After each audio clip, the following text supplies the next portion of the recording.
الحمد لله نحمده ونستعينه ونستغفره ونؤمن به ونتوكل عليه ونعوذ بالله من شرور أنفسنا ومن سيئات أعمالنا من يهده الله فلا مضل له ومن يضلل فلا هادي له ونشهد أن لا إله إلا الله وحده لا شريك له ونشهد أن سيدنا وشفيعنا وحبيبنا محمدا عبده ورسوله صلى الله عليه وعلى آله وأصحابه وبارك وسلم تسليما كثيرا كثيرا أما بعد فأعوذ بالله من الشيطان الرجيم واتقوا يوما ترجعون فيه إلى الله ثم توفى كل نفس ما كسبت وهم لا يظلمون وقال تعالى يا أيها الذين آمنوا اتقوا الله ولتنظر نفس ما قدمت لغد واتقوا الله إن الله خبير بما تعملون وقال النبي صلى الله عليه وسلم لا يؤمن أحدكم حتى يكون هواه تبعا لما جئت به وقال النبي صلى الله عليه وسلم من أحيا سنتي فقد أحبني ومن أحبني كان معي في الجنة وقال النبي صلى الله عليه وسلم كل أمتي يدخلون الجنة إلا من أبى قيل ومن يأبى يا رسول الله قال من أطاعني دخل الجنة ومن عصاني فقد أبى أو كما قال رسول الله صلى الله عليه وسلم. دوستو، بزرگوں اور بھائیوں، صحابہ کرام میں ایک صحابی ہیں جن کا نام معاذ ابن جبل ہے. وہ اردن میں، جسے انگریزی میں جارڈن کہتے ہیں، وہاں آرام کر رہے ہیں. ان کی وہاں قبر ہے. ہم لوگ کئی مرتبہ گئے قبر پر بھی. آج بھی ان کی قبر سے خوشبو نکلتی ہے، اور جاؤ تو خوشبو. ان کی قبر پہ لکھا ہوا ہے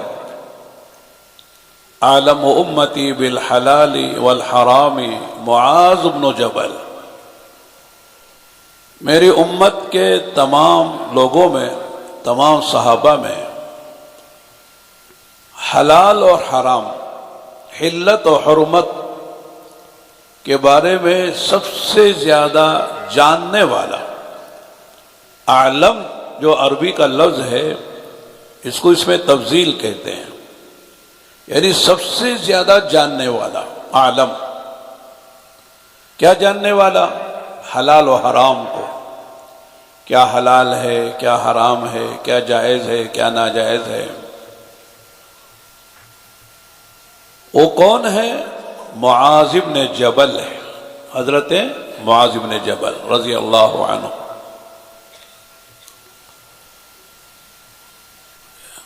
اللہ کے نبی علیہ السلام نے ایک دن ان سے فرمایا، یا معاذ، انی احبک، اے معاذ میں تم سے محبت کرتا ہوں۔ سارے لوگ نبی سے محبت کرتے ہیں اور نبی سے محبت ایمان کی جان ہے۔ آپ نے فرمایا کہ والذی نفس محمد بیدہ، اس ذات کی قسم جس کے قبضے قدرت میں محمد صلی اللہ علیہ وسلم کی جان ہے، لا یؤمن احدکم حتی اکون احب الیہ من والدہ وولدہ والناس اجمعین، کہ میں اس وقت تک کوئی آدمی ایمان کے کمال کو حاصل نہیں کر سکتا، ایمان کی چاشنی اور حلاوت اور مٹھاس اور لذت محسوس نہیں کر سکتا جب تک کہ اس کے دل میں میری محبت اس کی ذات سے، اس کی اولاد سے، اس کے ماں باپ سے اور دنیا جہاں کے سارے انسانوں سے زیادہ نہ ہو جائے، تب جا کر آدمی کو ایمان کی لذت، ایمان کی حلاوت، ایمان کی مٹھاس اور ایمان کا کمال حاصل ہوگا۔ تو ظاہر ہے کہ ہر مسلمان کو اللہ کے نبی سے محبت ہونی چاہیے۔ اگر نبی کی محبت میں کمی ہے تو ایمان میں نقص ہے، ایمان میں کمی ہے۔ تو سب نبی سے محبت کرتے ہیں، لیکن اللہ کے نبی علیہ السلام حضرت معاذ سے فرما رہے ہیں کہ معاذ میں تم سے محبت کرتا ہوں۔ کیا بڑی بات ہے، نبی جس سے محبت کرے اس کے کیا کہنے۔ اور آگے کی بات، آدمی کو جس سے محبت ہوتی ہے اسے کوئی نہ کوئی پسندیدہ چیز دیتا ہے۔ محبوب کو جس سے محبت ہوتی ہے آدمی کوئی گفٹ دیتا ہے، تحفہ دیتا ہے۔ جیسے باپ کو بیٹے سے محبت ہے تو باپ بیٹے کو تحفہ دیتا ہے، شوہر کو بیوی سے محبت ہوتی ہے تو بیوی کو تحفہ دیتا ہے،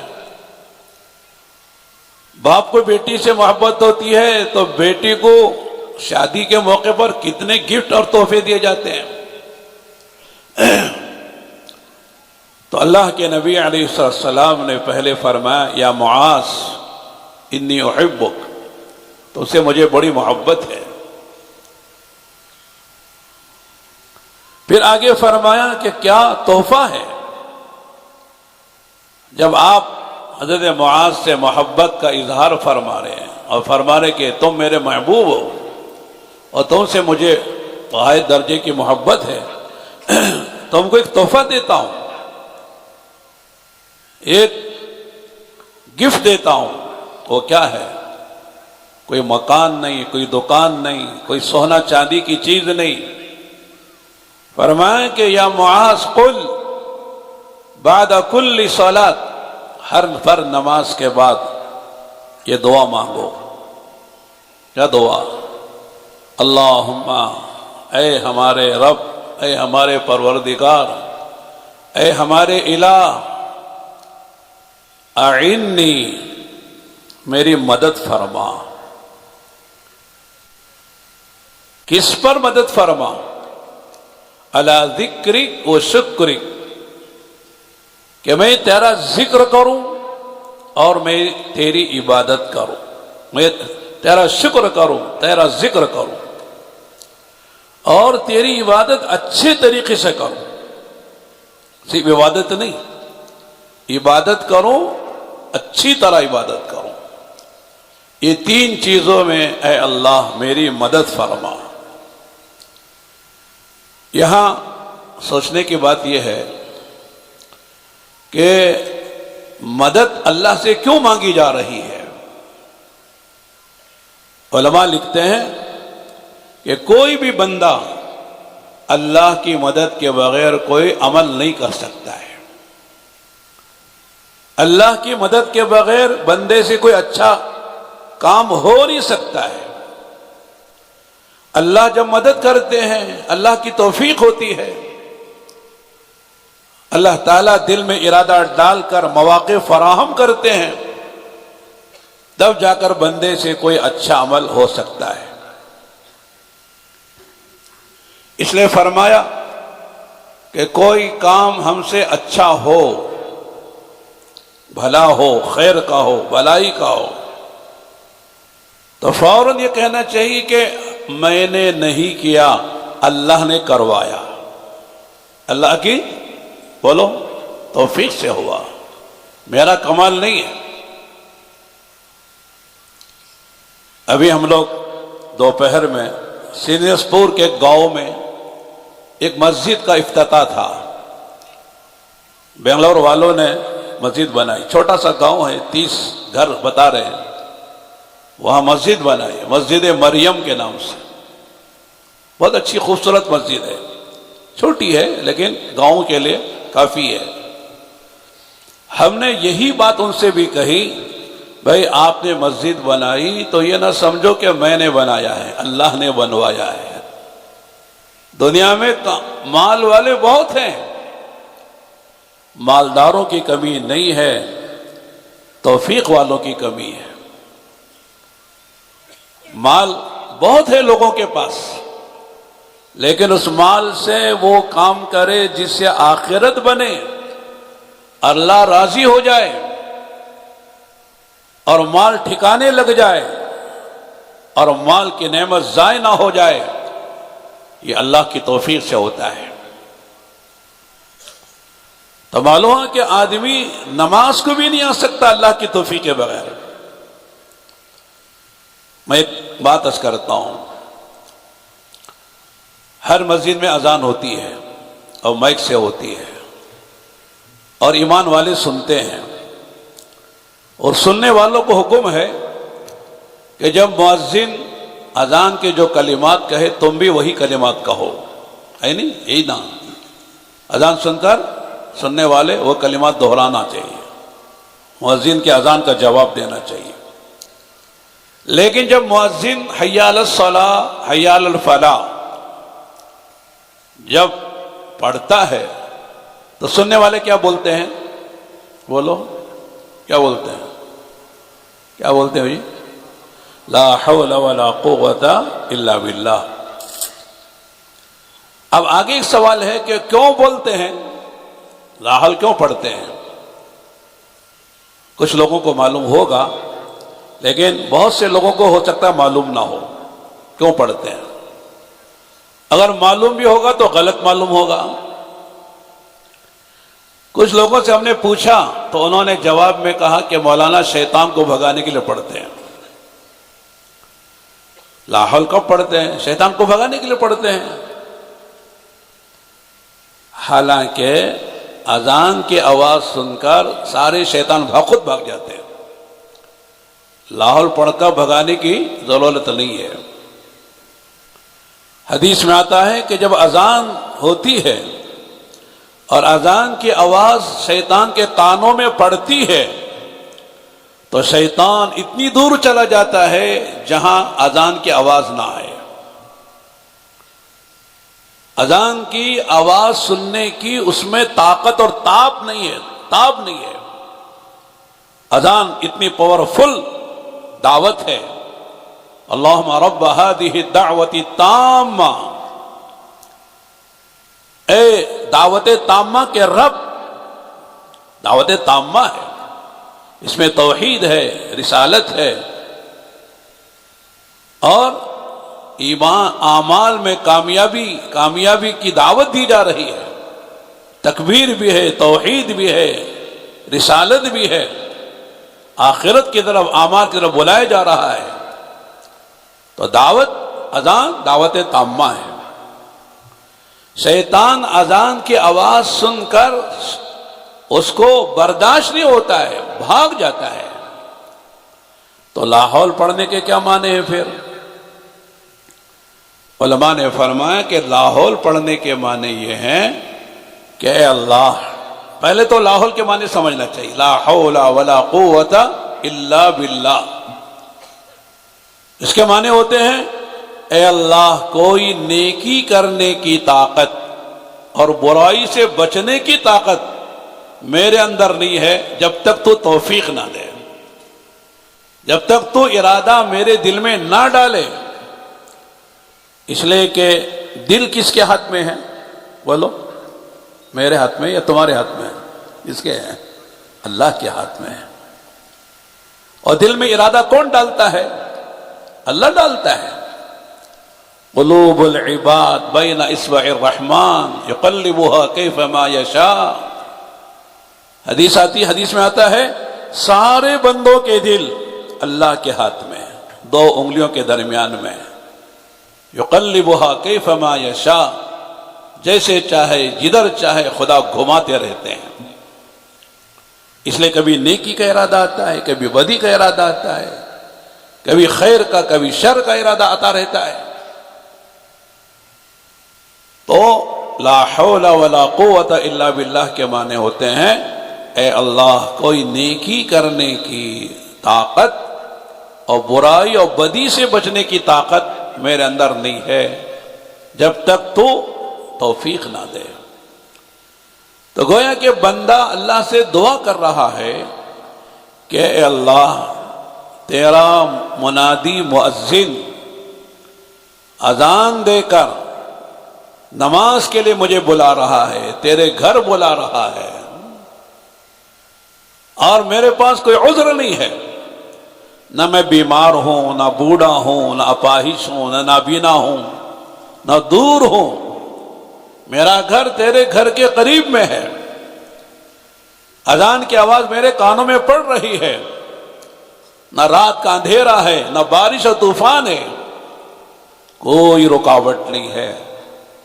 اس کے باوجود میں جا نہیں سکتا اپنے گھر سے، اپنی دکان سے، اپنے آفس سے، اپنے دفتر سے، جب تک تو توفیق نہ دے، جب تک تو میرے دل میں ارادہ نہ ڈال۔ اللہ جب ارادہ ڈالتے ہیں تو بندہ مسجد میں آتا ہے اور آ کے نماز پڑھتا ہے اور اللہ کا فریضہ ادا کرتا ہے۔ ورنہ آپ سب جانتے ہیں، ہم سب جانتے ہیں کہ کتنے لوگ اذان کی آواز سنتے ہیں، سب سنتے ہیں، لیکن آتے کتنے ہیں؟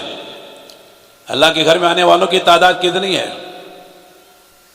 ملباگل میں، کولار میں 100% نماز پڑھتے ہیں، لوگ پڑھتے ہیں، اذان کی آواز سنتے ہی سب مسجد میں آ جاتے ہیں۔ 50%، 40%، 30% لوگ مسجدوں میں آتے ہیں، باقی کتنے لوگ آتے ہیں؟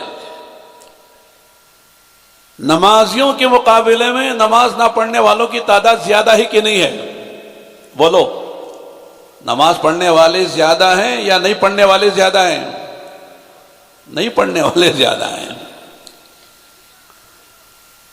زکوٰۃ دینے والے زیادہ ہیں یا زکوٰۃ نہ دینے والے زیادہ ہیں؟ ظاہر ہے کہ زکوٰۃ نہیں دینے والے زیادہ ہیں۔ حج کرنے والے زیادہ ہیں کہ حج نہیں کرنے والے زیادہ ہیں؟ اب بولتے چلے جاؤ۔ سچ بولنے والے زیادہ ہیں کہ جھوٹ بولنے والے زیادہ ہیں؟ ظاہر ہے کہ جب غلط چیز کا غلبہ ہے تو ظاہر ہے کہ ویسے معاملہ ہوگا۔ تو غیر میرے دوستو، اللہ سے مانگنے کی بات ہے کہ اے اللہ تو نے مجھے تیرے گھر، تیرے منادی نے مجھے تیرے گھر بلایا ہے، اور میں جا نہیں سکتا جب تک کہ تو توفیق نہ دے۔ تو میں کہتا ہوں کہ یہاں اجتماع ہے اور کئی مہینوں سے اس کی دعوت چل رہی ہے۔ کولار ضلع کے ہر تعلقے میں، ہر تعلقے کے ہر زون، ہر بستی میں، ہر بستی کے ہر گھر پر، ہر گھر کے ہر فرد پر محنت کی گئی، دعوت دی گئی، بلایا گیا، لیکن جن کو توفیق مل گئی آ گئے۔ اور انشاءاللہ یہاں سے 4 مہینے چلنے کے لیے لوگ جائیں گے۔ یہ اللہ کی توفیق سے ہوتا ہے۔ بندہ جب اللہ سے مانگتا ہے، اللہ سے کہتا ہے اللہ میرے بس میں کچھ نہیں ہے، مال بھی ہے، صحت بھی ہے، قوت بھی ہے، جوانی بھی ہے، فرصت بھی ہے، لیکن تو توفیق دے گا تو میں کچھ کر سکوں گا۔ اس لیے اللہ کے نبی علیہ الصلوۃ والسلام نے حضرت معاذ ابن جبل سے فرمایا، معاذ اللہ سے مانگو، اے اللہ میری مدد فرما، اے اللہ مجھے توفیق عطا فرما۔ کس پر؟ علی ذکرک و شکرک، اے اللہ میں تیرا ذکر کروں۔ اب آگے کی بات میں عرض کرتا ہوں، ذکر کے کیا معنی ہیں؟ سبحان اللہ، الحمدللہ، لا الہ الا اللہ، اللہ اکبر، سبحان اللہ بحمدہ، سبحان اللہ العظیم، لا الہ الا اللہ محمد رسول اللہ، اشہد ان لا الہ الا اللہ و اشہد ان محمد رسول، یعنی یہ جو جتنے کلمات ہیں یہ سب ذکر ہے، اس کو ذکر کہتے ہیں۔ یہ بھی ذکر ہے، یہ لسانی ذکر ہے، لسانی یعنی زبان کا ذکر ہے، اور یہ ایک ذکر ہوتا ہے عملی، عمل کا ذکر ہے۔ کیا مطلب ہے؟ اے اللہ تیرے جو حکم میری طرف آ رہے ہیں اس کو میں بجا لاؤں، پورا کروں۔ اذان ہو گئی، نماز پڑھ لیا، یہ ذکر ہے۔ رمضان آ گیا، روزہ رکھا، ذکر ہے۔ حج فرض ہو گیا، حج کر لیا، یہ بھی ذکر ہے۔ زکوٰۃ فرض ہو گئی، زکوٰۃ ادا کرے، یہ بھی ذکر ہے۔ آدمی آدمی راستے میں جا رہا ہے، کوئی غیر محرم سامنے آ گئی، بے پردہ، اس وقت نگاہ نیچے ہو گئی، یہ بھی ذکر ہے۔ اس کی دلیل یہ ہے، کل مطیع ذاکر، کل مطیع ذاکر، ہر اطاعت کرنے والا اللہ اس کے رسول کی، اللہ کے حکم کو نبی کے طریقے پورا کرنے والا، یہ مطیع ہے، اطاعت کرنے والا ہے، اور اطاعت کرنے والا ذاکر ہے۔ سمجھ میں آ رہا؟ ارے بولو، سمجھ میں نہیں آیا تو پھر اور بولیں، ہاں نہ بولے تو کچھ سمجھ میں آئے۔ جس وقت جس حال میں جہاں ہم ہیں اس وقت اللہ کا جو حکم آ رہا ہے اس حکم کو پورا کر لینا، یہ اللہ کا ذکر ہے۔ آپ دکان میں بیٹھے ہوئے ہیں، بڑی دکان آپ کی ہے، اس وقت کوئی آپ کے پاس کوئی پارٹی، کوئی خریدنے والا گاہک آ گیا، اس کے ساتھ آپ نے سچائی اور امانت داری کے ساتھ سودا کیا، جھوٹ نہیں بولا، مال میں ملاوٹ نہیں کی، تول کر دینے میں ڈنڈی نہیں ماری، مال کا عیب نہیں چھپایا، سچ بول کر آپ نے مناسب نفع لے کر سودا کیا، سودا بیچا، تو آپ ذاکر ہیں۔ کاروبار میں آپ ذاکر ہیں، جھوٹ نہیں بولا، خیانت نہیں کی، بد عہدی نہیں کی، اور مال کا عیب نہیں چھپایا۔ جو چیز آپ کے پاس ہے صاف صاف، یہ میرا مال ہے، اتنی قیمت میں مجھے آپ کو بیچنا ہے، آپ لیں، آپ کی مرضی ہے، نہ لیں، آپ کی مرضی ہے، صاف صاف بات۔ اور نفع بھی مناسب ہے، بہت زیادہ نفع نہ رکھو، رکھنے کی اجازت ہے لیکن زیادہ رکھنا مناسب نہیں ہے۔ مناسب نفع رکھ کے اپنا مال بیچو، ہر آنے والے کے ساتھ، چاہے وہ جاننے والا ہو، نہ جاننے والا ہو، جوان ہو، بوڑھا ہو، مرد ہو، عورت ہو، سب کے ساتھ سچائی اور امانت داری کے ساتھ کاروبار کرو۔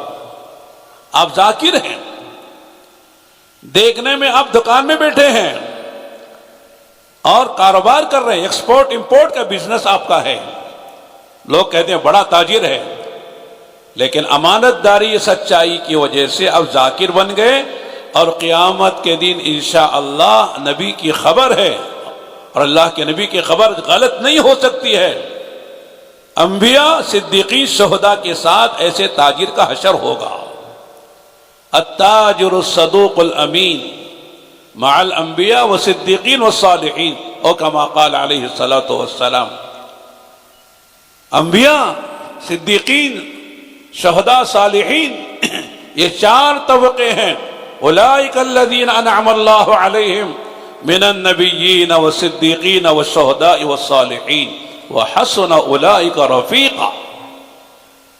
منعم علیہم، جن کے راستے پہ چلنے کی سورہ فاتحہ میں اللہ سے دعا مانگی ہے اور مانگتے ہیں روزانہ، ہر نماز کے ہر رکعت میں مانگتے ہیں، فرض ہو، واجب ہو، سنت مؤکدہ غیر مؤکدہ، نفل نماز ہو، سفر کی ہو، حضر کی ہو، صحت کی ہو، بیماری کی نماز ہو، ہر حال میں مانتے ہیں صراط الذین انعمت علیہم من النبیین والصدیقین صراط الذین علیہم، وہ کون جن پر انعام ہوا ہے ان کا راستہ بتا دیں، غیر المغضوب علیہم ولا الضالین، جن پر ذرا غصہ ہوا، جو بھٹک گئے، ان کے راستے سے بچا لے۔ تو میں یاد کر رہا تھا میرے دوستو، ذکر کا مفہوم بہت وسیع ہے۔ علماء لکھا ہے کہ آدمی پر ہر وقت دو چیزیں آتی ہیں۔ کتنی چیزیں؟ بولو، دو چیزیں آتی ہیں، ہر وقت دو چیزیں آتی ہیں۔ ایک اللہ کے انعامات آتے ہیں، احسانات آتے ہیں ہر وقت، اور دوسرے اللہ کے احکام آتے ہیں۔ ہر وقت کے لیے حکم ہے اور ہر وقت اللہ کا احسان ہے۔ تھوڑی دیر کے لیے اللہ کا احسان بند ہو جائے تو ہم جی نہیں سکتے۔ میں مثال دیتا ہوں، اگر 5-10 منٹ کے لیے ہوا رک گئی، جئیں گے؟ سب زمین کے اوپر رہنے والے زمین کے نیچے جانے کا مستحق بن جائیں، زمین کے نیچے چلے جائیں گے۔ ہوا کتنی بڑی نعمت ہے، ہر وقت ہوا کی ضرورت ہے۔ سانس اندر کا اندر، باہر کا باہر رہ گیا، آدمی جیتا ہے؟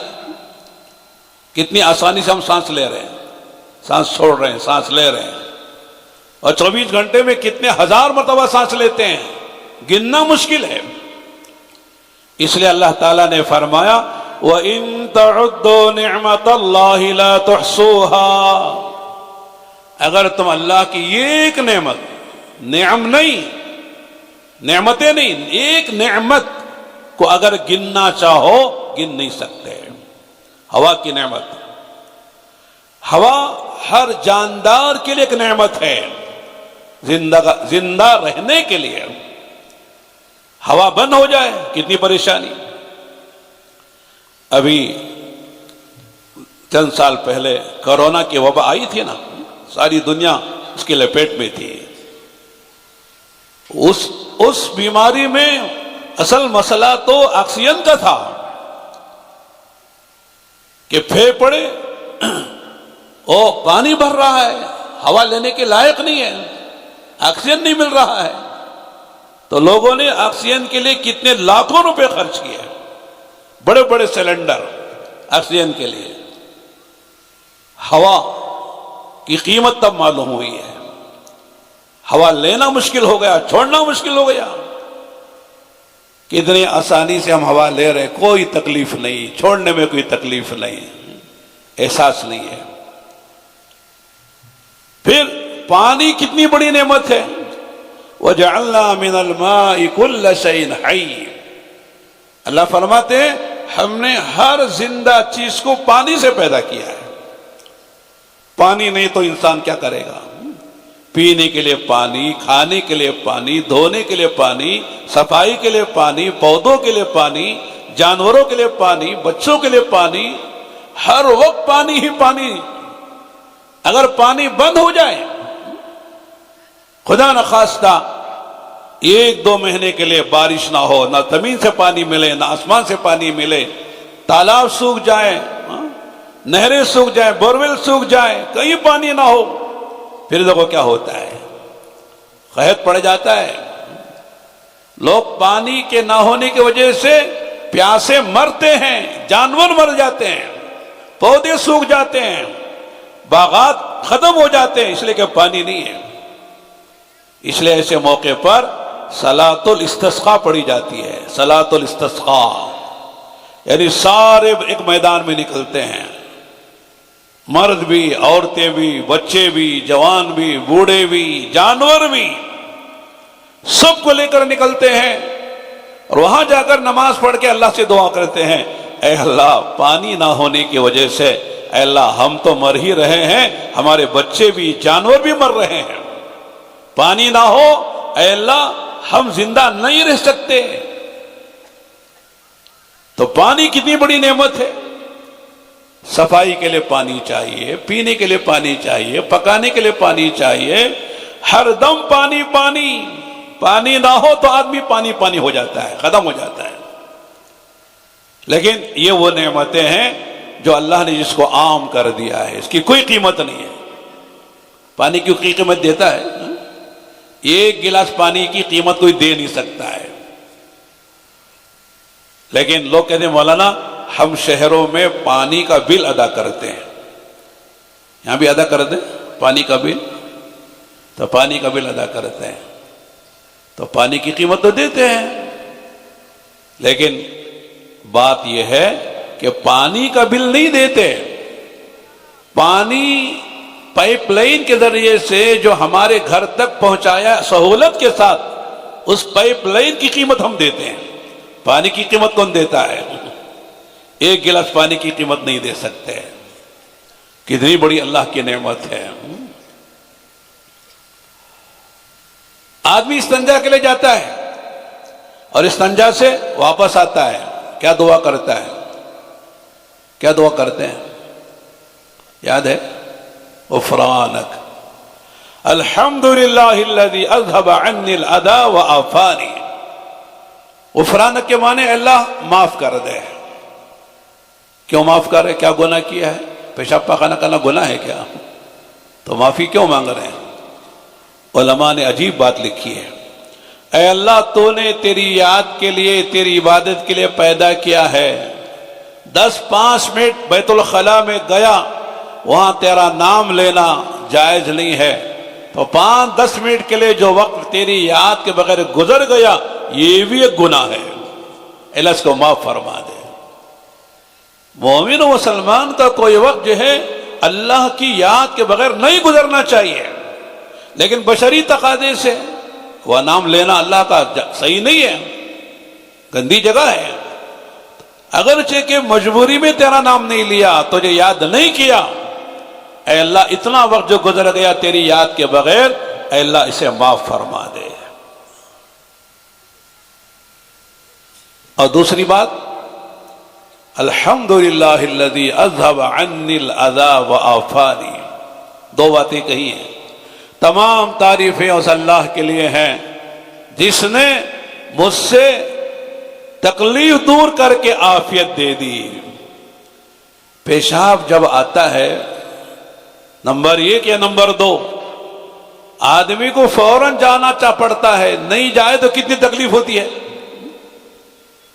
بعض مرتبہ لوگ کہتے ہیں مولانا فلاں کا پیشاب بند ہو گیا ہے، ڈاکٹر کے پاس گئے ہیں، آئی سی یو میں ہیں، پیشاب نکالنے کے لیے ڈاکٹر نے اتنی فیس مانگی ہے، روزانہ پیشاب آسانی سے نکل رہا تھا، کوئی احساس نہیں تھا، اب پیشاب بند ہو گیا ہے، نکل نہیں رہا ہے آسانی کے ساتھ، تو نکالنے کے لیے کتنی دشواری پیش آ رہی ہے، اور آدمی کے کتنی تکلیف ہوتی ہے، پیشاب بند ہو جاتا ہے، اسے پتا ہے جس کا پیشاب بند ہوتا ہے۔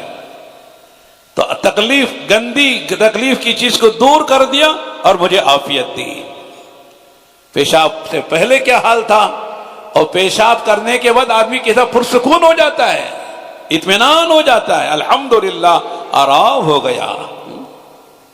تو پیشاب پاخانے کا وقت پر ہو جانا اور صحیح طریقے سے ہو جانا، یہ اللہ کی کتنی بڑی نعمت ہے۔ اس نے فرمایا ہر وقت اللہ کی نعمتیں ہماری طرف آ رہی ہیں، تو لہذا اللہ تعالیٰ کی ان نعمتوں کا شکر ادا کرو۔ اعنی علی ذکرک و شکرک، اللہ تیرا شکر کرنے پر میری مدد فرما۔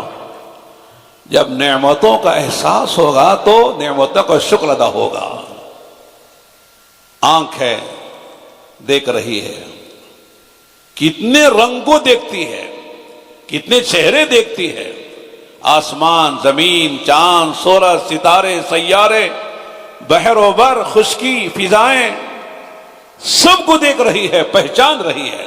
یہ دوست ہے یا دشمن ہے، یہ اپنا ہے یہ پرایا ہے، یہ کالا ہے یہ گورا ہے، یہ عربی ہے یا عجمی ہے، یہ عورت ہے یہ مرد ہے، یہ جوان ہے یہ بوڑھا ہے یہ بچہ ہے، یہ انسان ہے یہ درندہ ہے یہ جانور ہے، یہ فلاں ہے یہ فلاں ہے۔ آنکھ کتنی چیزوں کو دیکھتی ہے۔ اللہ نہ کرے یہ آنکھ کی دیکھنے کی طاقت اور قوت اور بینائی کی جو طاقت ہے اللہ سلب کر لے تو کیا ہے، کچھ پتہ نہیں۔ نہ بیوی کو دیکھے، نہ بچے کو دیکھے، نہ باپ کو دیکھے، نہ ماں کو دیکھے، نہ اللہ کا گھر دیکھے، نہ اللہ کا قرآن دیکھے، بس ساری دنیا اندھیرا ہے۔ ایک آنکھ کو سوچو، اللہ نے آنکھ دے کر کتنا بڑا احسان کیا ہے۔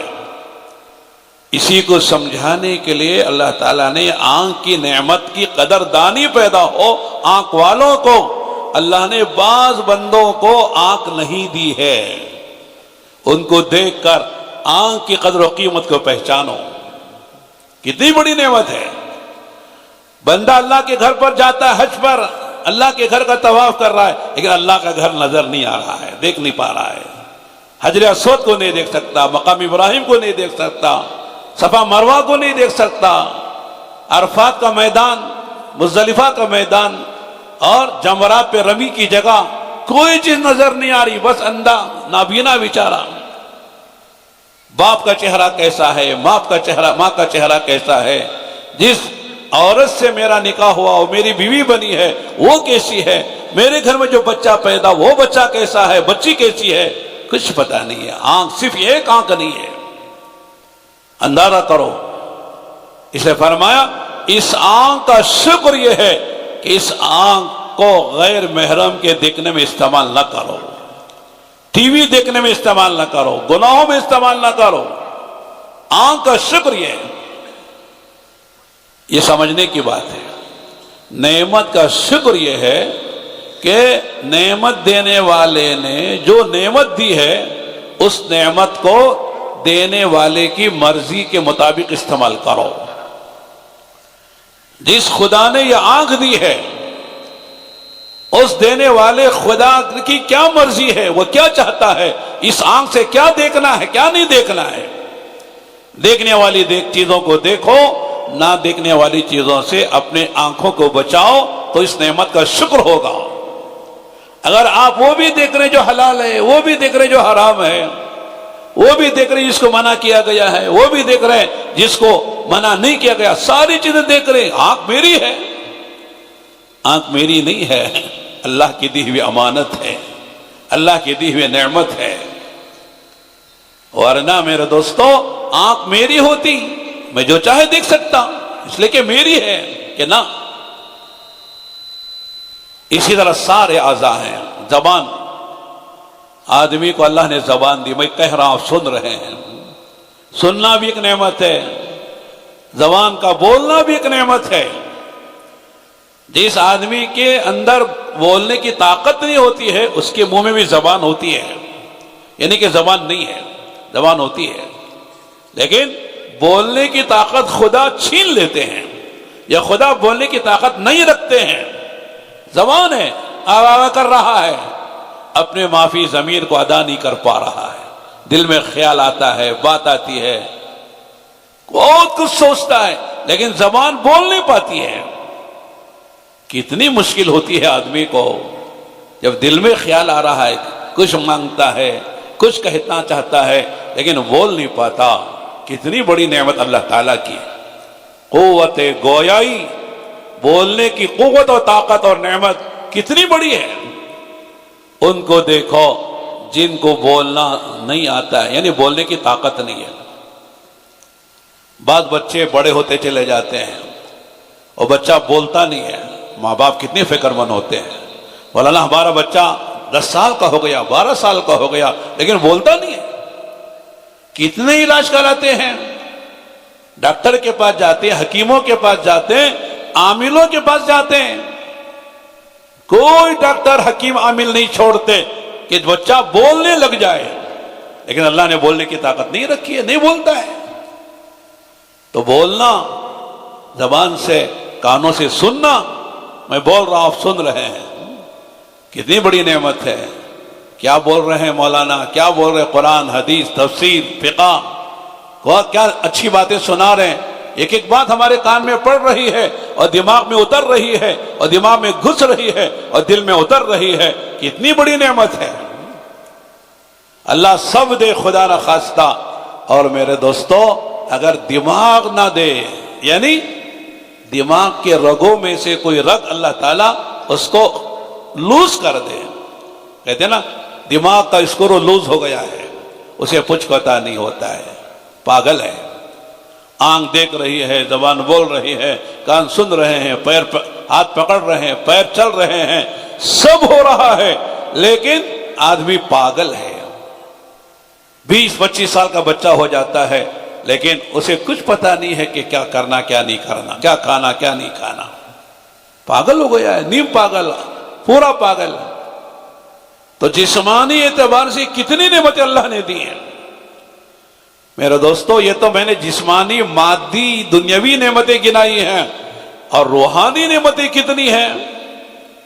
سب سے بڑی نعمت ایمان ہے. ایمان سے بڑھ کر کوئی نعمت نہیں ہے. میری آپ کی 5 جو نعمتیں اللہ کی دی ہوئی ہیں، ان ساری نعمتوں میں سب سے بڑی نعمت جس سے میری قیمت ہے، آپ کی قیمت ہے اور دنیا کے سارے ایمان والوں کی قیمت ہے، وہ ایمان کی وجہ سے ہے، مال کی وجہ سے نہیں. اگر مال کی وجہ سے کسی آدمی کی قیمت ہوتی تو قارون سب سے زیادہ قیمتی ہوتا. قارون کا نام سنا ہے نا؟ قارون جانتے کون ہے؟ کون تھا؟ کب تھا؟ موسیٰ علیہ السلام کے زمانے میں تھا. اور موسیٰ علیہ السلام کا کہتے چچا جات بھائی تھا. اللہ نے خزانے دیے اسے، خزانے، اتنے خزانے کہ اس کی چابیاں 70 پہلوان اس کے خزانے کی چابیاں نہیں اٹھا سکتے تھے. جب چابیوں کا یہ حال ہے تو خزانوں کا کیا حال ہوگا. اللہ نے اس کا قصہ 20ویں پارے میں سورہ قصص میں بیان کیا ہے. وَابْتَغِ فِي مَا آتَاكَ اللَّهُ الدَّارَ الْآخِرَةَ وَلَا تَنْسَ نَصِيبَكَ مِنَ الدُّنْيَا وَأَحْسِنْ كَمَا أَحْسَنَ اللَّهُ إِلَيْكَ وَلَا تَبْغِ الْفَسَادَ فِي الْأَرْضِ إِنَّ اللَّهَ لَا يُحِبُّ الْمُفْسِدِينَ. اللہ نے کہا جو کچھ میں نے تجھے مال دولت صحت طاقت دی ہے اس سے آخرت بنا، اور آخرت بنتی ہے ایمان و اعمال سے. لہذا ایمان لا، اس مال کو جہاں ہم کہیں، جیسے کہیں، جتنا کہیں خرچ کر. اپنے اوپر خرچ کر کے وہاں نہ خرچ کیا جہاں ہم کہتے ہیں تو یہ مال تیری تباہی کا ذریعہ بنے گا، بربادی کا ذریعہ بنے گا. اللہ نے قارون کو خزانے دے کر کہا اس سے آخرت بنا. علماء نے لکھا ہے کہ قارون کا قصہ بیان کر کے اور قارون کو حکم دے کر قارون کی تفصیلات بیان کر کے اللہ تعالیٰ نے اس امت کے مالداروں سے کہا ہے تم کو جو مال دیا ہے اس سے آخرت بناؤ. مال اس لیے نہیں دیا ہے کہ آدمی اللہ کو ناراض کرے، خرافات میں، منکرات میں، خواہشات میں، فضولیات میں، کمالیات میں، شادی بیاہ کی رسم و رواج میں مال کو خرچ کر کے لوگوں کے سامنے جیتا ہے دیکھو میں کتنا مالدار ہوں، کیسے مال خرچ کرتا ہوں. اللہ نے اس لیے مال نہیں دیا ہے. مال آخرت کے لیے بنانے کے لیے صدقہ کرو، خیرات کرو، زکوٰۃ ادا کرو، قربانی کرو، بیواؤں و یتیموں پر خرچ کرو، مسجدیں بناؤ، مدرسے بناؤ، طلباء علماء پہ خرچ کرو، اللہ کے راستے میں خرچ کرو، دیر اور دور کے لیے ملکوں میں جاؤ، ہدایت کی محنت کرو جان و مال لگا کر. اللہ نے مال اس لیے دیا ہے، اس لیے نہیں کہ صاحب میرا مال ہے جیسے چاہے میں خرچ کرو میری مرضی ہے، ایسا نہیں ہے. تو میں کہہ رہا تھا کہ اگر مال کی وجہ سے کوئی آدمی قیمتی اور کامیاب ہوتا تو قارون سے بڑھ کر کون ہوتا؟ قارون کامیاب ہوا کہ ناکام ہوا؟ بولو. ناکام ہو گیا، برباد ہو گیا. اللہ نے اس کا قصہ عبرت کے لیے قرآن میں ہم کو سنایا ہے۔ اے امت محمدیہ علی صاحب الصلاۃ والسلام، ہزاروں سال پہلے قارون کا قصہ پیش آیا تھا، اس کا قصہ ہم تم کو سناتے ہیں تاکہ تم ہوشیار ہو جاؤ۔ کہتے ہیں نا، اگلے گرے پیچھے ہوشیار۔ اس کا قصہ ہم کو سنایا، خاص طور سے مالداروں کو سنایا ہے۔ ہمارے حضرت مولانا ابراہیم صاحب دامت برکاتہم ایک عجیب مثال دیتے ہیں۔ اگر ساس کو کوئی بات بہو کو سنانا ہے تو براہ راست بہو کو نہیں سناتی، بیٹی سے کہتی ہے، بیٹی ایسا رہنا، ایسا نہ کرنا۔ تو سنانا بہو کو ہوتا ہے، لیکن کہتی مخاطب کر کے بیٹی کو کہتی ہے ماں، اور بہو کو سنانا ہوتا ہے کہ بیٹی اپنے شوہر کے ساتھ ایسا رہنا اور اپنے ساس کے ساتھ ایسا رہنا، اپنے گھر میں ایسا رہنا، لیکن سنانا اسے بہو کو ہوتا ہے۔ تو اسی طرح فرمایا اللہ تعالیٰ نے اللہ کو سنانا ہے اس امت کے مالداروں سے، لیکن قصہ سنا ہے قارون کا۔ قارون کا قصہ سن کے اے مالداروں تم سمجھ جاؤ، اگر مال کو تم نے غلط استعمال کیا اللہ کی نافرمانیوں میں تو وہی حشر ہوگا جو قارون کا ہوا ہے۔ تو قارون ایمان نہیں لایا، اعمال نہیں کیے، مال والا تھا، لیکن آج اتنا ذلیل ہوا ہے، آج دنیا کا کوئی مسلمان اپنا اور اپنے بچوں کا نام قارون رکھنا پسند نہیں کرتا ہے۔ اگر آپ سے کوئی پوچھے مولانا اچھا سا نام بتائیے بچے کا، تو آپ کہیں قارون رکھنا، کیا بولے گا؟ کیا مولانا دماغ خراب ہے، بچے کا نام قارون رکھو گا؟ بھائی آپ سے پوچھا تھا کوئی نبی کا نام بتائیں گے، کسی صحابی کا نام بتائیں گے، کسی ولی کا نام بتائیں گے، تو آپ قارون بتا رہے ہیں۔ جاہل سے جاہل اور دین نہ جاننے والا بھی سمجھتا ہے قارون ذلیل انسان ہے، اس کا نام رکھا نہیں جائے گا، حالانکہ مالدار ہے، خزانوں کا مالک ہے، لیکن کوئی اس کا نام نہیں رکھتا ہے۔ اگر ہم کہیں صاحب ٹھیک ہے قارون نہ رکھو، تم کو پسند نہیں ہے، تو فرعون رکھ لینا، ہاں فرعون رکھ لینا، بچے کا نام بہت اچھا نام ہے فرعون، قرآن میں بہت آیا ہے فرعون فرعون، تب بھی کہے گا مولانا یہ قارون سے بڑا شیطان فرعون ہے، اس کا نام کیسے رکھوں گا میں؟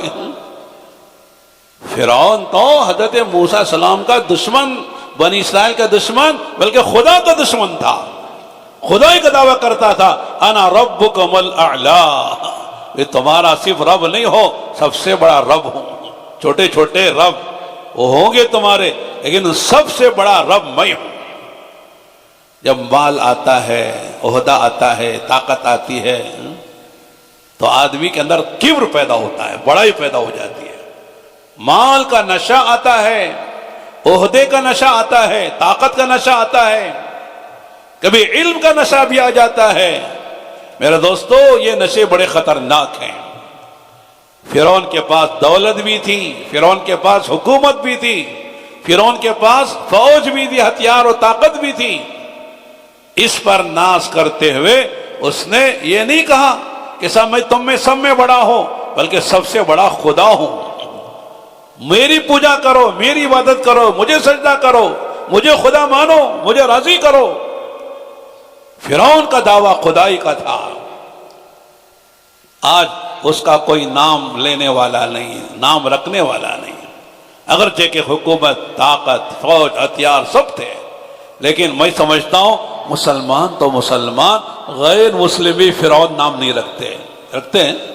مجھے تو آج تک نہیں معلوم کوئی غیر مسلموں نے اپنے بچے کا نام فرعون رکھا ہو۔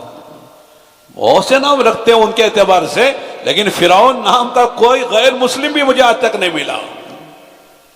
تو معلوم یہ ہوا کہ آدمی کی جو قیمت ہے میرے دوستو، وہ ایمان و اعمال کی وجہ سے ہے۔ آج ہو سکتا ہے کہ صاحب جو ہے مالدار کو لوگ کے سلام کے، حاجی صاحب سلام علیکم، متولی صاحب سلام علیکم، صدر صاحب فلاں، لوگ عزت کر لیں، لیکن یہ عزت اس وقت ہوگی جب آدمی دنیا سے جائے گا، تب پتہ چل جائے گا کتنی عزت ہو رہی اس کی، قبر میں اس کی عزت کتنی ہے، میدان محشر میں اس کی عزت کتنی ہے، جب پل صراط سے گزرے گا وہاں عزت کتنی ملے گی، سب پتہ چل جائے گا۔ تو میری اور آپ کی جو عزت ہے، قیمت ہے، ویلیو ہے، وہ ایمان کی وجہ سے ہے۔ ایک آدمی کے پاس سب کچھ ہے، دولت بھی ہے، حکومت بھی ہے، طاقت بھی ہے، لیکن ایمان نہیں ہے، بولو قیمت ہے اس کی؟ کوئی قیمت نہیں۔ ایک آدمی کے پاس کچھ نہیں ہے، نہ طاقت ہے، نہ قوت ہے، نہ حکومت ہے، نہ وجاہت ہے، نہ جلال ہے، کوئی چیز نہیں ہے، ایمان اعلیٰ درجے کا ہے، بولو قیمتی ہے کہ نہیں ہے؟ حضرت بلال کے پاس دنیا کی کوئی چیز تھی؟ حضرت بلال جانتے نا کیسے تھے؟ غلام تھے، مکے کے نہیں تھے، حبشہ کے تھے۔ ہم لوگ حبشہ گئے تھے، 2-3 مرتبہ گئے حبشہ، آدی سبابہ اس کا کیپٹل ہے حبشہ۔ وہاں جا کے ہم نے جوڑ کر کے ہم بات کی، ان کی زبان الگ ہے لیکن عربی سمجھتے ہیں۔ ہم نے عربی میں بات کی، بھئی آپ حضرت بلال کے وطن کے ہیں، حضرت بلال کے ملک کے ہیں۔ حضرت بلال کے بارے میں حضرت عمر فرمایا کرتے تھے، آتقا سیدنا سیدنا، آتقا سیدنا سیدنا، ہمارے ایک سردار کو ایک سردار نے آزاد کیا۔ آزاد کرنے والے کون تھے؟ بولو، صدیق اکبر۔ وہ سردار تو تھے ہی، سارے عرب میں سردار مانے جاتے تھے، صحابہ میں بھی، وہ تو سردار سمجھ میں آتے ہیں، لیکن حضرت بلال کو بھی سردار کہہ رہے ہیں۔ ہمارے ایک سردار نے ہمارے ایک سردار کو اپنے صرف خاص سے خرچ کر کے غلامی سے آزاد کرایا۔ جیسے ابو بکر سردار ہیں، حضرت بلال بھی سردار ہیں۔ کیا مقام ہے! کالے ہیں رنگ کے، کوئی خوبصورت نہیں ہے۔ وطن حبشہ، حجاز اور مکہ مدینہ نہیں ہے۔ زبان بھی ان کی اپنی حبشی زبان ہے، عربی زبان نہیں ہے، خاندان بھی حضور کا نہیں ہے، لیکن ایمان کی وجہ سے، اعمال کی وجہ سے اللہ نے کہاں سے کہاں پہنچا دیا۔ جب مکہ فتح ہوتا ہے، اللہ کے نبی 10,000 صحابہ کے ساتھ مکہ مکرمہ میں داخل ہوتے ہیں، اور اذان کا وقت آتا ہے، آپ فرماتے ہیں بلال تم اذان دو۔ اب تک تو مسجد نبوی میں اذان دے رہے تھے، اب مکے میں اذان دو، پہلی اذان دو۔ اور کہاں اذان دینا؟ بہت سے موقع ہیں، جگہ ہیں، مطاف بھی ہے، مقام ابراہیم بھی ہے، اور حتیم بھی ہے، میزاب رحمت کے نیچے کی جگہ ہے، صفا ہے، مروہ ہے، بہت ساری جگہ ہیں، لیکن آقا نے فرمایا بلال آج اذان تم کو دینی ہے، بیت اللہ کی چھت پر کھڑے ہو کر اذان دینا۔ اللہ کے گھر پہ کی چھت پر کھڑا کیا اور اذان دلوائی۔ مکے والے جو حضرت بلال کو مارتے تھے، کھینچتے تھے اور سینے پہ چٹان رکھتے تھے، وہ احد احد کہتے تھے۔ مارنے والے مارتے مارتے تھک جاتے تھے، لیکن یہ احد احد کہتے ہوئے تھکتے نہیں تھے، مار کھاتے کھاتے تھکتے نہیں تھے۔ توحید کا نور اور توحید کی حلاوت دل میں رچ بچ گئی تھی۔ وہ سننے لگے تو لوگوں نے مختلف تفسیریں کیے کہ آج کا دن ہم کو دیکھنا نصیب ہوا کہ آج یہ غلام اذان دے رہا ہے، ہم سردار ہیں، ذلیل ہو رہے ہیں، اور یہ غلام اذان دے رہا ہے۔ کسی نے یہ کہا، جملے کہتے ہوئے اچھا نہیں لگتا لیکن سمجھنے کے لیے بات عرض کی جاتی ہے، کسی نے کہا کہ محمد صلی اللہ علیہ وسلم کو اس کالے کوے کے علاوہ کوئی اور نہ ملا اذان دینے کے لیے، یہ جملے بھی کہے۔ کسی نے کہا اچھا ہوا میرا باپ آج سے پہلے مر گیا، ورنہ میرے باپ کو آج اس غلام کی اذان کی آواز سننی پڑتی ہے۔ لوگوں نے مختلف تفسیریں تو کیے، لیکن اللہ کے نبی نے بتایا کہ تم نے جس کو ذلیل سمجھا تھا، مارتے مارتے تھک جاتے تھے، وہ مار کھاتے کھاتے تھکتا نہیں تھا۔ آج اس بلال کا مقام دیکھو، اللہ کی گھر کی چھت پر کھڑے ہو کر اللہ کا نام بلند کر رہا ہے، اللہ اکبر اللہ اکبر اللہ اکبر اللہ اکبر۔ میرا دوستو، انسان کی جو قیمت ہے وہ مال و دولت کی وجہ سے نہیں ہے۔ لوگ سمجھتے ہیں بہت بڑے آدمی ہیں، کیوں؟ اس لیے کہ 10 کروڑ کے بنگلے میں رہتے ہیں۔ بڑے آدمی ہیں کیوں؟ اس لیے کہ 2 کروڑ کی کار میں پھرتے ہیں۔ بڑے آدمی ہیں اس لیے کہ 5 لاکھ کی گھڑی پہنتے ہیں۔ بڑے آدمی ہیں اس لیے کہ 2-2 لاکھ کا جوڑا پہنتے ہیں۔ یہ ساری چیزیں فنا ہونے والی ہیں۔ بنگلے سے، کار سے، گھڑی سے اور آدمی کے جوڑوں سے آدمی کی قیمت نہیں ہے۔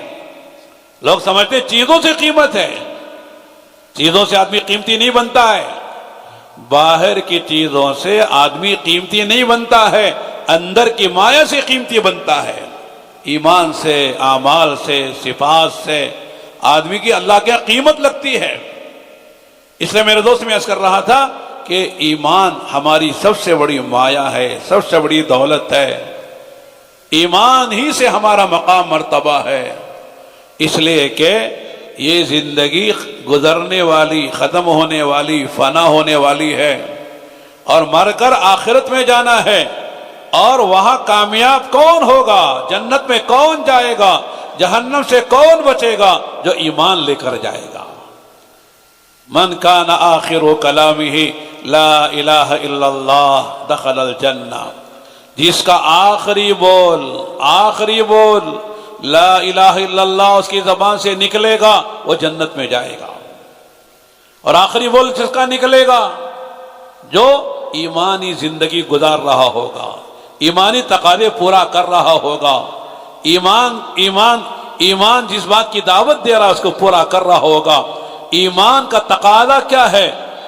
اللہ کی اخلاص کے ساتھ عبادت کی جائے، اخلاص کے ساتھ اللہ کی عبادت کی جائے، یہ ایمان کا تقاضا ہے۔ اور ایمان کا تقاضا کیا ہے؟ اخلاص کے ساتھ نبی کی اطاعت کی جائے۔ یہ دو باتیں اہم ہیں، اخلاص کے ساتھ اللہ کی عبادت کرنا اور اخلاص کے ساتھ نبی کی اطاعت کرنا، یہ ایمان کا تقاضا ہے۔ اگر اللہ کی عبادت اخلاص کے ساتھ ہو رہی ہے اور ہر چیز میں اخلاص کے ساتھ نبی کی اطاعت ہو رہی ہے، سمجھ لو ہم نے ایمان کے تقاضے کو پورا کیا ہے۔ ایمان کا کلمہ پڑھ رہے ہیں، اپنے کو مومن و مسلمان کہہ رہے ہیں، لیکن اطاعت عبادت نہیں ہے۔ جیسے میں نے ابھی عرض کیا، دن میں 5 مرتبہ اللہ کی عبادت کے لیے بلایا جا رہا ہے اللہ کے گھر میں، لیکن یہ کلمہ پڑھنے والا، اپنے کو مومن مسلمان کہلانے والا، وہ مسجد میں نہیں آتا ہے تو ایمان کا تقاضا پورا نہیں ہو رہا ہے۔ آؤ اللہ کے گھر میں دن میں 5 مرتبہ نماز پڑھو، اور اخلاص کے ساتھ پڑھو، دکھانے کے لیے نہیں، نمازی کہلانے کے لیے نہیں، حج کر رہے ہو حاجی کہلانے کے لیے نہیں، زکوٰۃ صدقہ خیرات کر رہے ہو سخی کہلانے کے لیے نہیں، اللہ کے لیے، اللہ راضی ہو جائے میری نماز سے، میرے روزے سے، میرے حج سے، میری زکوٰۃ سے، میری صدقہ خیرات سے اللہ راضی ہو جائے، اس لیے میں اللہ کی عبادت کر رہا ہوں۔ تو یہ ایمان کا تقاضا ہے۔ آج لوگ کہتے ہیں مولانا تبلیغ والوں کو چاہیے کہ وہ غیروں کے پاس جا کے دعوت دیں، ہم تو مسلمان ہیں، ہمارے ابا مسلمان تھے، ہمارے دادا مسلمان، پردادا مسلمان، اوپر سے سلسلہ ہمارا ایمان والوں کا چل رہا ہے، ہم کو کیا دعوت دیتے ہو؟ ہم کہتے ہیں ٹھیک ہے آپ مسلمان ہیں، لیکن مسلمان ہونے کا تقاضا یہ تھا ایمان والے کے لیے کہ دن میں 5 مرتبہ اللہ کے گھر میں آ کر جماعت سے نماز پڑھتا، لیکن تو نماز نہیں پڑھتا، کیسا مسلمان ہے؟ اللہ فرماتے ہیں یا ایھا الذین آمنوا آمنوا، یا ایھا الذین آمنوا آمنوا، خطاب ایمان والوں سے ہے اور حکم ایمان والوں کو دے رہے، کس کا؟ ایمان لاؤ، ایمان والوں ایمان لاؤ۔ کیا مطلب ہے؟ ایمان تمہارے پاس وہ ہے جو موجود ہے، لیکن وہ ایمان جو مطلوب ہے، جس ایمان سے آدمی فرائض پر آ جائے، حرام سے بچ جائے، یہ ایمان مطلوب ہے۔ اذان کے بعد تم گھروں میں نظر نہیں آنا بسترے پر، اذان کے بعد کمروں میں، اذان کے بعد دکانوں میں نظر نہیں آنا، بازاروں میں نظر نہیں آنا۔ ایسا ایمان بناؤ کہ مسجد میں آ جائے تمہارا ایمان، تمہیں مسجد میں لے کر آئے، ایسا ایمان بنانا ہے۔ ایک ایمان موجود ہوتا ہے، ایک ایمان مطلوب ہوتا ہے۔ ایمان موجود تو ہم سب کے پاس ہے، ہم غیر مسلم کسی کو نہیں کہہ سکتے، ہم اللہ چاہتے ہیں وہ ایمان لاؤ جو ایمان تم کو اللہ کے فرائض پر کھڑا کر دے۔ آپ کے پاس کروڑ روپے ہیں، سال گزرتے حساب لگا کے 1 کروڑ روپے کی زکوٰۃ 2.5 لاکھ روپے نکالو، سمجھو کہ ہم مومن ہیں، لیکن زکوٰۃ ہی نہیں نکالتا ہے تو 50,000 1,00,000 روپے نکال کے سمجھ میں نے زکات نکال دی. معلوم کرو علماء سے میرے پاس اتنا پیسہ ہے، اتنا بینک بیلنس ہے، اتنا سونا چاندی ہے، اتنا مالی تجارت ہے، ان سب کی قیمت اتنی بنتی ہے 5 کروڑ روپے، 10 کروڑ روپے. اب مولانا بتائیے زکات کتنی نکالنی ہے اور دینا کسے ہے؟ پورا حساب لگا کے آپ زکات نکالو. کیا ہوگا؟ آپ کا مال ہر طرح کے حوادثات سے محفوظ ہو جائے گا. نہ چوری ہوگا، نہ جلے گا، نہ ڈاکے پڑیں گے، نہ ضائع ہوگا، اس لیے کہ زکات نکل گئی ہے. مولانا میرے پاس اتنا مال ہے اور حج کا زمانہ آ گیا ہے، اب مجھ پر حج فرض ہے کہ نہیں؟ معلوم کرو علماء سے. حج کر لو. فرماتے انشاءاللہ اللہ نے جو مال آپ نے حج میں خرچ کیا ہے اس کے کئی گنا زیادہ آپ کا مال خدا بڑھا دیں گے. کوئی آدمی حج میں عمرے میں مال خرچ کر کے فقیر نہیں ہوتا ہے کہ مال کم ہو گیا اس لیے کہ 5 لاکھ روپے 10 لاکھ روپے حج میں لگ گئے میاں بیوی کے، کہ نہیں ہوتا. ایک آدمی میں نے نہیں دیکھا نہ سنا کہ فلاں آدمی حج پر گیا تھا، اتنے لاکھ روپے خرچ کیے اور آنے کے بعد فقیر ہو گیا. ایسا ایک آدمی نہیں ملے گا. بلکہ حج کر کے آدمی مالدار ہو جاتا ہے. پچھلے سال جتنا مال تھا اس سے زیادہ مال آ جاتا ہے.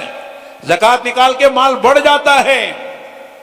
اللہ کے راستے میں خرچ کرنے سے اللہ کے گھر پر جانے میں جو مال لگتا ہے وہ مال میں اضافہ ہو جاتا ہے.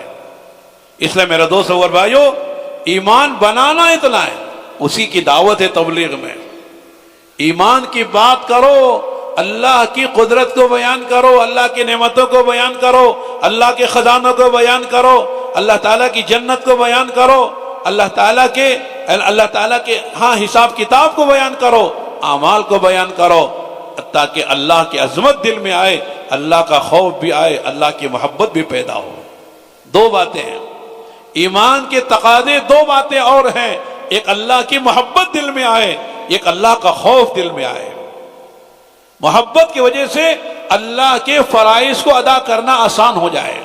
جیسے آج نماز چھوڑنے میں آدمی کو مزہ آتا ہے، نماز پڑھنے میں مزہ آنے لگے گا. نماز پڑھنے کا مزہ ہی الگ ہے. فرائض تو فرائض ہیں، تہجد کے پڑھنے میں مزہ آئے گا. رونا، لوگوں کو ہنسنے میں، کھلکھلا کر قہقہے لگانے میں مزہ آئے گا. اس اللہ کے بندے کو اللہ کے سامنے رونے میں مزہ آئے گا. روئے گا تو مزہ آئے گا. آنسو بہ رہے ہیں، بلک رہا ہے، تڑپ رہا ہے، مضطرب ہے، بے چین ہے، بے کل ہے، اللہ کے سامنے گڑ گڑا کے رو رہا ہے. دیکھنے والا سمجھتا بڑی تکلیف ہوگی اس کی، لیکن اس کے دل سے جا کے پوچھو، وہ بتائے گا اس وقت جو مزہ آ رہا ہے زندگی میں کبھی وہ مزہ نہیں دیکھا ہے. رونے کا مزہ الگ ہے. رو کر دیکھو خدا کے سامنے. اللہ سے مناجات کرنے میں وہ لذت ہے یہ دنیا کی کسی نعمت میں نہیں ہے. کسی کھانے میں، پینے میں، پہننے میں، کسی خوشگوار جگہ جا کر لطف اندوز ہونے میں وہ مزہ نہیں ہے جو خدا کے سامنے رونے میں آتا ہے. اللہ والے رو کر مزہ لیتے ہیں. اس لیے ایک اللہ والے کہتے تھے، اے اللہ مجھ سے مناجات کی کسی گناہ کی وجہ سے مناجات کی لذت مجھ سے چھین نہ لینا. رونے کی جو لذت ہے اسے چھین نہ لینا. جاگنے میں وہ مزہ ہے جو سونے میں نہیں ہے. جاگو اللہ کے راستے میں، جاگو اللہ کے سامنے قیام میں. ابھی رمضان شریف آ رہے ہیں، جاگنے کی راتیں ہیں، کمانے کا دن رات ہے، سیزن ہے مومن و مسلمان کے لیے. نیکیاں کمانے کا سیزن ہے، مغفرت کروانے کا سیزن ہے، اللہ کی رحمتوں کو لوٹنے کا سیزن ہے، برکتوں کو سمیٹنے کا سیزن ہے، اللہ سے مانگ کر مسائل کو حل کروانے کا سیزن ہے، رحمتوں کا سیزن ہے، مغفرت کا سیزن ہے، اور اللہ تعالیٰ سے جہنم سے آزادی کا پروانہ لینے کا سیزن ہے. لو، دامن بھر لو، رمضان غیر رمضان کو برابر نہ کر لو. ہم سب نے بارہا سنا علماء سے، جب اللہ کے نبی علیہ السلام رجب کا چاند دیکھتے تھے، ابھی رمضان آنے میں 2 مہینے باقی پورے ہیں، آپ دعا مانگنا شروع کرتے تھے، اللہم بارک لنا فی رجب و شعبان وبلغنا رمضان. اے اللہ رجب کا مہینہ آ گیا ہے، شعبان بھی آنے والا ہے، اے اللہ یہ دونوں مہینوں میں برکت دے دے. کیا مانے؟ ہماری عمر میں برکت ہو، ہمارے مال میں برکت ہو، ہمارے اعمال میں برکت ہو، زندگی میں برکت ہو. رمضان آنے سے پہلے موت بھی نہ آئے، رمضان تک خدا پہنچا دے. اللہ رمضان سے محرومی نہ ہو، ایک رمضان اور دے دے، ایک رمضان اور دے دے. اللہ کے نبی دعا کر رہے ہیں اور امت کو سکھا رہے ہیں. دیکھو رجب کا چاند دیکھو، رمضان کی تیاری شروع کر دو. مانگو اللہ سے، اے اللہ رجب میں شعبان میں برکت ایسی دے دے کہ رمضان تک پہنچ جائیں. رمضان میں روزے ملے، رمضان میں تراویح ملے، رمضان میں تلاوت ملے، رمضان میں اعتکاف ملے، رمضان میں تاخراتیں ملے، تاخراتوں میں شب قدر ملے. اے اللہ رمضان تک پہنچا دے. رمضان میں تیرا نفل فرض کے برابر تو کا ثواب دے رہا ہے، یہ ایک فرض 70 فرضوں کے برابر ہو رہا ہے. رمضان میں ایک رات آ رہی ہے جو 30,000 یعنی 1000 راتوں سے بہتر ہے. اے اللہ وہ رمضان کا مہینہ عطا فرما دے. لوگ مانگ رہے ہیں، اللہ سے مانگو. تو میرے دوست میں عرض کر رہا تھا، مسئلہ دنیا کا ہوتا جیسے چاہے زندگی گزار کے چلے جائیں، کوئی مسئلہ نہیں تھا. لیکن مسئلہ آخرت کا ہے، آخرت کی کمائی کا ہے. دنیا کی کرنسی ہندوستان میں ہے روپیہ ہے، بنگلہ دیش چلے جاؤ تو ٹکا ہے، یورپ چلے جاؤ تو یورو ہے، امریکہ چلے گا تو ڈالر ہے، آسٹریلیا میں بھی ڈالر چلتا ہے، اور سعودی چلو تو ریال ہے. ہر جگہ کی کرنسی سکہ الگ ہے. اس ملک میں وہ کرنسی ہے تو کام بنتے ہیں، اگر وہ سکہ نہیں ہے تو وہاں کام مشکل ہو جاتے ہیں، راحت نہیں ملتی ہے. آخرت کا سکہ نہ روپیہ ہے، نہ پیسہ ہے، نہ ڈالر ہے، نہ یورو ہے، نہ ٹکا ہے، نہ کوئی اور کرنسی ہے. آخرت کی کرنسی اعمال ہے، آخرت کی کرنسی ایمان و اعمال ہے. اعمال لے کر گیا ایمان کے ساتھ، سمجھ لو خوش ہو جائے گا. اس کی قبر کا مسئلہ حل ہو جائے گا، برزخ کا مسئلہ حل ہو جائے گا. قیامت کے دن کا ایک دن 50,000 سال کے برابر ہے. وہاں مسئلہ ایسا حل ہوگا کہ ایسا حساب دے کے گزر جائے گا جیسے فجر کی 2 رکعت سنت نماز پڑھنے میں وقت لگتا ہے، اتنے میں اس کا مسئلہ حل ہو جائے گا. یہ جنت میں پہنچ جائے گا. 50,000 سال اوروں کے لیے ہیں، لیکن جو کرنسی لے کر یہاں سے چلا گیا ہے، 2 رکعت فجر کی نماز پڑھنے میں جو وقت لگتا ہے، اتنے میں مسئلہ حل کر کے پل صراط سے بجلی کی طرح گزر کر جنت میں پہنچ جائے گا.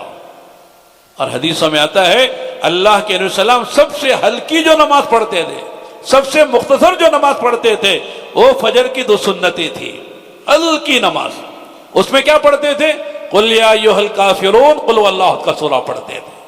فجر کی 2 رکعت جو سنت ہوتی ہے بہت ہلکی کے معنی کہ چھوٹی چھوٹی صورتیں پڑھتے تھے. سورہ کافرون، سورہ اخلاص، قل یا ایھا الکافرون قل هو اللہ کا سورہ پڑھ کے 2 رکعت بہت جلدی ختم کرتے تھے. اتنی جلدی قیامت کا 50,000 سال کا ایک دن اللہ تعالیٰ جو آخرت کی کرنسی لے کر جائے گا اس کا گزار دیں گے. لوگ حساب کتاب میں مبتلا ہوں گے. قبر میں ہزاروں سال رہے گا، کتنے؟ برزخ تک رہے گا، قیامت تک رہے گا. مرنے سے لے کر قیامت تک کا زمانہ یہ برزخ کہلاتا ہے. برزخ یعنی دنیا اور قیامت کے درمیان کا جو زمانہ ہے، مرنے سے لے کر قیامت تک کا برزخ ہے. اور یہ کتنے 1000 سال ہے اللہ ہی جانتے ہیں. اسے قیامت کب آئے گی کسی کو پتا ہے؟ مرنے کا بھی پتہ نہیں ہے، قیامت آنے کا بھی پتہ نہیں ہے. گزری ہوئی زندگی تو معلوم ہے، باقی کتنی ہے کسے معلوم ہے؟ ڈیٹ آف برتھ تو یاد ہے، معلوم ہے، لیکن ڈیٹ آف ڈیتھ کب مریں گے کسے معلوم ہے؟ کوئی نہیں بول سکتا کہ میری موت کب آنے والی. 1 سال باقی ہے، مہینہ باقی ہے، ہفتہ باقی ہے، دن باقی ہے، کتنے گھنٹے باقی ہیں، کوئی نہیں بتا سکتا. دنیا میں آنے کے اعتبار سے اللہ کی سنت اور ترتیب ہے. دادا صاحب پہلے آئے، ابا بعد میں آئے، بیٹا بعد میں آیا، پوتا بعد میں آیا. یہی ترتیب ساری دنیا میں آنے کی ہے. اس کے خلاف نہیں ہے کہ پہلے پوتا آیا، پھر بیٹا، پھر ابا، پھر دادا آئیں گے، ایسا نہیں ہے. پہلے دادا صاحب آ جائیں گے دنیا میں، اور دادا کے بعد بیٹا آتا ہے، بیٹے کے بعد یہ پوتا آتا ہے. لیکن جانے میں ترتیب یہ نہیں ہے کہ دادا پہلے آئے اس لیے وہ پہلے جائیں گے، ابا بعد میں آئے ابا جائیں گے، پھر بیٹا، پھر پوتا. ایسا نہیں ہوتا ہے. دادا صاحب رہتے ہیں، پوتے صاحب چلے جاتے ہیں.